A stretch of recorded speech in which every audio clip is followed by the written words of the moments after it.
Now, this one here hurt me a little bit, man, because it's coming from my guy, Draymond Green, man, and he's talking about LeBron James going to the Sixers and how he feels about it. And he had a few things to say, man, and we're going to talk about all that and more in 1 second. But before we get started, make sure y'all like the video and comment y'all thoughts down below, because y'all already know we're trying to go with this thing to the moon. Dallas. Right back like we left something, man. Check it out. So this is first. We got one of my favorite players and one of my favorite streamers there, mask on, man. Draymond Green talking to Cash Nasty. Talk to him, Cash. Man, I'm sorry for your loss, man. What loss? LeBron to Philly. No, Draymond, I like. You know you wanted him over there. You know you did. It would have been nice, but it's no different than it's always been. It is a little bit different than it's always been, Draymond. I ain't gonna lie, man. That's my guy, but we old now, baby. We long in the tooth, man. It's a little bit different, man. I ain't gonna lie. I hear you, but I'm sorry for your loss. That's all I wanted to say. That was very kind of you, Cash. Hey, I feel you, Cash. Cash, man, I appreciate you. Hey, big shout out to Cash for that, man. But hey, I'm glad Draymond took it like a good sport, man. But like I said, man, coming right back with what Draymond had to say. Draymond says, VJ, this is something else that he said that I don't agree with. Some people think he hating. He's just giving his opinion, man. So like, it just is what it is. And this is an opinion that a lot of people share about VJ and the situation that he's in. But I'm going to give my opinion on it in 1 second, man. Draymond Green says that VJ Edgecombe will be the 5th option for the Sixers after signing LeBron. And then, so let's just hear what he got to say. Mask on. Talk to him, Draymond. Edgecombe, you now got to guard the #1 best guard. Like every night, that's your responsibility. Thanks. So, that's going to require some sacrifice. That's going to require some buy-in from a young fella. Young fella had a great rookie year. He coming back into his second year thinking like, yo, this is my chance to take that jump. He kind of the 5th option. I feel you on that. Now, I will say this, though, Dre, like you said, when you came into the league and, I saw you in the summer league getting busy, getting buckets. A lot of people didn't see that. They didn't know that you had that type of ability to get buckets like that. I saw it. Now, when you came into the league, you had to sacrifice some of your game, too, and be a defensive dynamo and do what it is that was necessary, because just like you said, your words, not mine. D. Lee, I wasn't the offensive talent that he was, so I had to do things to stay on the floor. I had to facilitate, I had to defend, and I had to just, help unlock stuff. So if it's like that for you in your first, second, third years or what have you, why should it be any different for him? And if you are able to sacrifice and take it on the chin and be cool with it and become a Hall of Famer, get your contracts, why would he not be able to do the same thing? Because sacrifice is the name of the game. Some guys, the reason that I love Draymond as a player is because he knows he can get buckets. But he's like, hey, I'm just going to do the dirty work because I want to win more than I get buckets. You ain't got a patent on winning more than you want to get buckets, big dog. So, I think when you look at the biggest losers in this situation, it's arguably VJ Edgecombe. If I'm VJ Edgecombe's agent, I'm not sure I'm happy with the summer that the 76ers have had. If I'm just VJ Edgecombe's agent, because I am. This could affect a lot for VJ Edgecombe. Like, you go from being sometimes the second option when Embiid was out to sometimes being the 5th option. It's a big, big, big difference. I don't know if y'all understand like how big of a difference that is. So I think the person who's going to have to figure the most out is VJ Edgecombe. He's still aspiring. He still want to be great. He still want to be an all-star. Got no problem with that. I do think so as well. This ain't really set up for him to do that.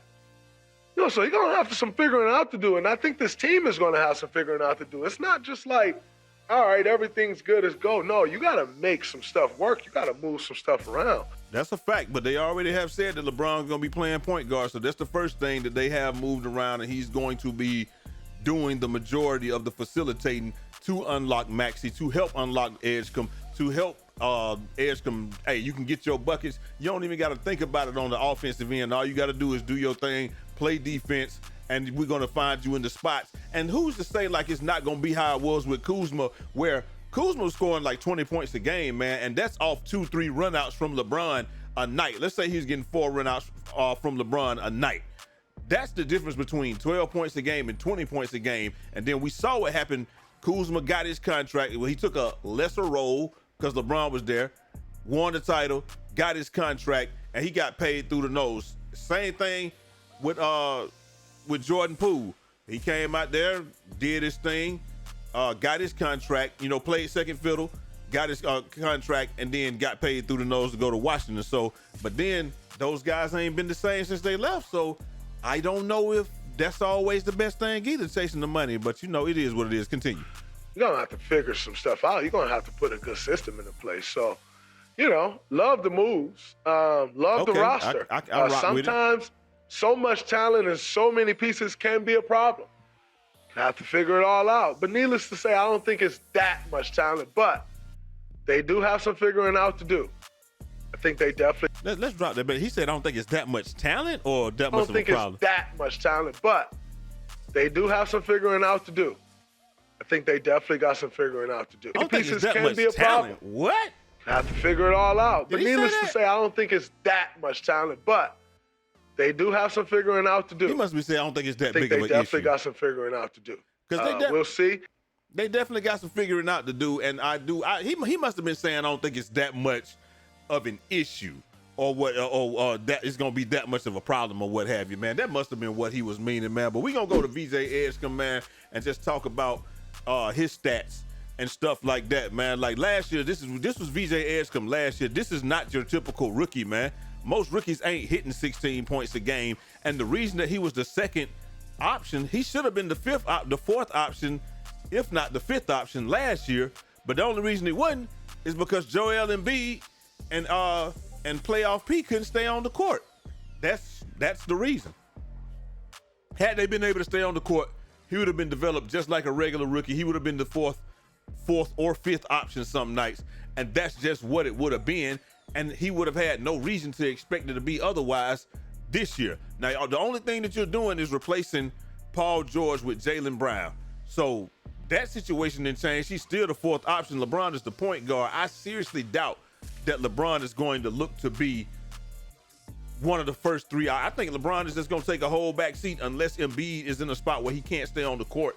I think LeBron's just going to take a back seat, and he's going to let everybody else rock and just set up everything for everybody, man. And so what we got here is, like you said, 16 points a game, overall shooting 43%, catch and shoot on regular field goals. These are ordinary field goals, 38%, but 35% on normal three-pointers, and then also 38%. So that already goes up off catch and shoot 3+%. Plus, he said that he felt some type of way about how people were playing him in the playoffs last year, and that he's never gonna let that happen again. So he probably in the gym right now. I wish he was in the gym with Lethal Shooter, getting some shots up, but we know who's in the gym with Lethal Shooter right now, working on their catch and create game, and that's Jaylen Brown. So we understand what's going on, man. Everybody's gonna have to make an adjustment. Draymond's not wrong about that. But I do think that you got people that have high enough IQ to where LeBron can probably come out and run point guard with some level of intensity for about, 10, 20 minutes a night. Maybe he comes in, runs the first 8 minutes hard as he can. He's coming off the bench. Now Jaylen Brown's gonna be more of the point forward, or you putting the ball in Maxey's hand or what have you, or you playing through. And then you got Anthony Simon. He's gonna give you some. Kentavious Caldwell-Pope off the bench. You got LeBaron Filing. Like, these guys are gonna give you you got playmakers out there that can help. Help do things. But like we said, like he's a rookie last year. He shouldn't have been asked to do that anyway. Then what we got right here, we got another graphic. Now, Draymond was talking about they also were talking about something about LeBron not coming there, and how he felt like LeBron didn't come there because he didn't want to deal with the whole people ribbing him about the legacy and this and that, like you went to the team that beat you and all that. He felt like he couldn't have lived that down. And I don't think that was part of it. I just think that their inability to get Anthony Davis was the problem. Plus, when you look at this right here, this is gonna be a major reason, man. Like, this is just a graphic that they made. I made a different graphic, but you're talking about, this is what you're coming to. You're coming to 20, like you got Jaylen Brown scoring 29 points a game. You had Tyrese Maxey scoring 29. I think Tyrese Maxey is going to do what he did last year, and get 2 more runouts a game. I think he's gonna average 32 this year. I'm standing on that. You got Joel Embiid when he was healthy had 27. You got LeBron that had 21, and VJ Edgecombe last year that had 16, man. And that's as a rookie, not even knowing what he's doing. Imagine what he's gonna do this year. Conversely, this is what he would have been coming to had he gone to the Golden State Warriors. Like, it just is what it is, bro. There's a difference. Let me back that up real quick, because I want everybody to be able to see. Like, this is the situation that you're coming into, and I think that this had had some impact on the decision. Also, you got Steph doing what Steph does. Brandon Podziemski doing 13 points. We don't know what Jaxel's gonna do, but we got a different graphic for that. Got Draymond at 8 points a game. You got Kristaps Porzingis at 16. You wouldn't have had Jimmy Butler because LeBron would have been there. So you can just add 20. That's still about 85 points a game or what have you. But let's just look at a different graphic, right? Where we got where we put Jimmy Butler into the mix. So I made a different graphic where I put Jimmy Butler into the mix with his 17 points that he was averaging before he got injured. 26 by Steph, still 27. You still got, I penciled Jaxel in for 15. Kristaps, he was scoring 17. That's still 83.3 a game. Even if I put Draymond, I think that Draymond will get 20 if he wants to, but we're going to say 15 because of the way that he plays. Even if we put him up to 15, just give him 8 more points, that's still just about 90 points per game. And then we're going to take the LeBron joint, and I adjusted this for inflation. So even here, you still only got about 83 points a game, with whatever. Obviously, you got people coming off the bench, and you're gonna do some things, but this is just the situation that you're walking into, just raw, uncut, and nothing else to it. You still got about 109 points a game, and this is adjusted for inflation with Jaylen Brown. I got him at about 26. I just put in some numbers here. I got Maxey at what he averaged last year is about 28. I think Embiid's probably going to go down and get probably 22 and 10 instead of 27 and 8. LeBron, I don't want him scoring more than 15 points a game. He should have about 12 assists. And then I'm thinking that Edgecombe I don't think it's nothing for him to get 2 more buckets a game than what he was getting, but we're just going to say he's going to average 18 this year. That will give you 109 points. And that's, to me, that can get it done on most nights. And then obviously you got your bench coming in, but I mean, it's like everybody can't average 20, man. And maybe LeBron might average 10 and 12 or 10 and, he might average, for the first time in his career, he might average more assists than points or something like that. We don't know what he's got planned, man. But I'm just thinking that Philadelphia is the best situation, plus the people that they've added. It's just a much better situation. Plus, have you seen who's coming out of the West? Like, bro, nobody's talking about the number 3 seed in the West, which is the Denver Nuggets. That's a wall you got to get past. That's tough. I don't know that even if they were able to get LeBron and AD was able to stay healthy, if they would have been able to beat the Denver Nuggets, the Fighting Gilgeous-Alexanders in OKC, or the wonderful Wemby's in San Antonio. I don't know that they would have been able to do that. Now, that's a wall. Only one of those guys are coming out of there. So you're going to have a much easier time in the East as well. And I'm sure that has something to do with it. You should be able to beat if you I don't think anybody's afraid of Detroit, even though Detroit is going to be tough. They're going to play some good defense, but they showed the inability to get buckets when it counted at the end. And they frustrated Cade last year. It just was what it was. They didn't get him a score or anything like that. It's going to be tough.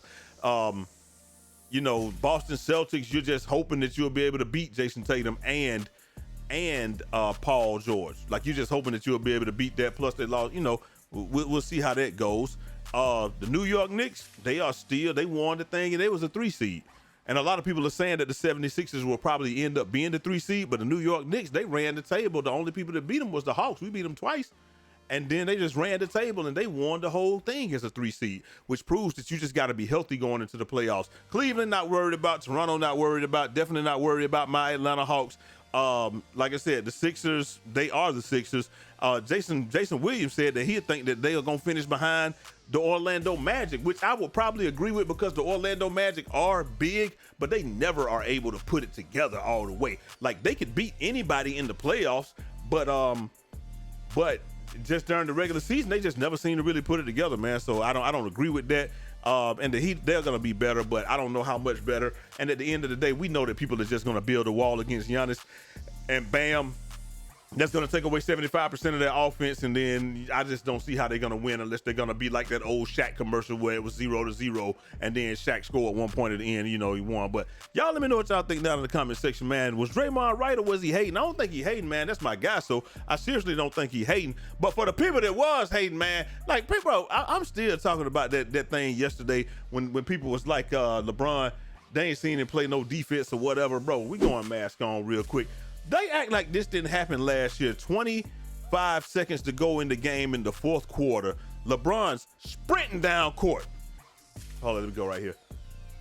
LeBron is sprinting down court to pick up Reed Shepherd. Now, I know people going to be like, it's Reed Shepherd, it's Reed. Bro, you can't have it both ways, man. Stop it. Anyway, picks up Reed Shepherd, sliding them puppies, standing in front of him, turns him. You got help, knocks the ball out. He gets the ball, makes the right pass. Luke Kennard don't want to take it. He pump fakes, trays up. Y'all know the rest. Splash down. Like, we just gonna act like that didn't happen, man. This was in a key moment in a game recently, and we're just gonna act like this didn't happen. Regardless of what the outcome is, this man said, I'm 43 years old, but it don't matter. I'm going to pick him up full court and get a turnover, cause the turnover, and then pass it. Oh, you scared? Don't worry about it. I ain't never scared. Yeah. So like I said, man, like we got selective amnesia when it comes to LeBron, man. He can get it done when he want to. Now, I'm not telling you that he would have been able to do it the whole game, but I'm just saying. Y'all said that, we ain't seen him do nothing. But, hey, we have, man. But y'all let me know, like I said, let me know what y'all think down in the comment section, man. Hit that like button, subscribe if you're new. We dropping this heat every day of the week. I don't think Draymond was hating, but I do think he feels some type of way, man. I mean, that's his guy, man. My guy, you ain't come over here. I do feel some type of way, but I still wish you the best. Just like I wish you the best, man. I'm going to holler at y'all next time. But until next time. It's your boy, Eazy, a.k.a. Fresh from the Barbershop, BK, the People's Champ. Godspeed.